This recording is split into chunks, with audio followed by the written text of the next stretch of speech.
Namaskar, I am Advocate Saurabh Kunal. Welcome to my YouTube channel. Here we discuss issues of legal and financial education. So today we are going to discuss about section 127 of the Indian Penal Code. Section 127 of the Indian Penal Code has provision if someone is receiving any property on war by depredation, then there is a punishment in the Indian Penal Code. So today we are going to analyze section 127. But before analyzing section 127, I want to request all of you that if you are watching this video for the first time, please subscribe to our YouTube channel and also press the bell button to get notification of all the updates. Friends, I also request you to please visit to our YouTube channel page and also check out the playlist, because there are numerous playlists on different issues, different legal issues, particularly on legal drafting, CRPC, IPC and other various important issues, and there are very informative and knowledgeable videos in those playlists, so please check it out. Now coming back to the topic, if someone is receiving any property on war by depredation, then it is a punishment in the Indian Penal Code. As we have mentioned in the section 125 and 126, the links of these two videos are in the description box. If someone is waging war and looting the properties of the territory which is under war, and those properties are if received or bought by anyone in India, then it is an punishable offense, and there is a punishment which is provided under section 127 of the Indian Penal Code. So there is a punishment of 7 years.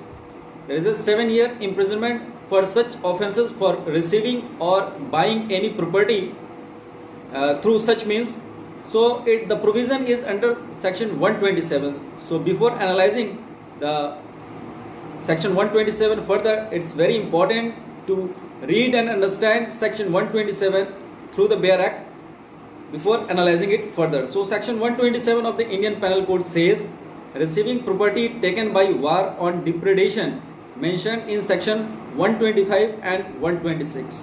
Whoever receives any property knowing the same to have been taken in commission of any of the offences mentioned in section 125 or 126 shall be punished with imprisonment of either description for a term which may extend to 7 years, and shall also be liable to fine and forfeiture of property so received.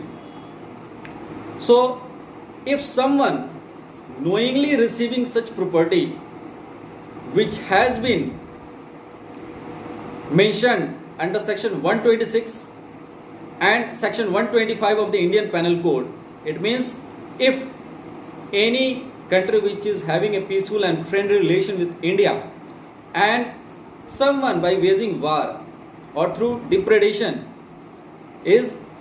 has taken the property and selling it in India, and someone in India buys it or receives it, then he is making a punishable offense, and there is a provision of imprisonment up to 7 years.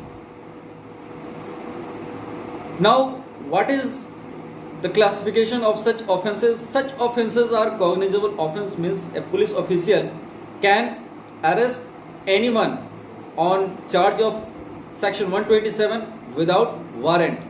It means it do not require any court warrant for arresting any people, because it's a cognizable offense. Secondly, it's a non-bailable offense. It means police cannot grant bail to accused in such cases. The accused has to take the bail from the court, from the judiciary.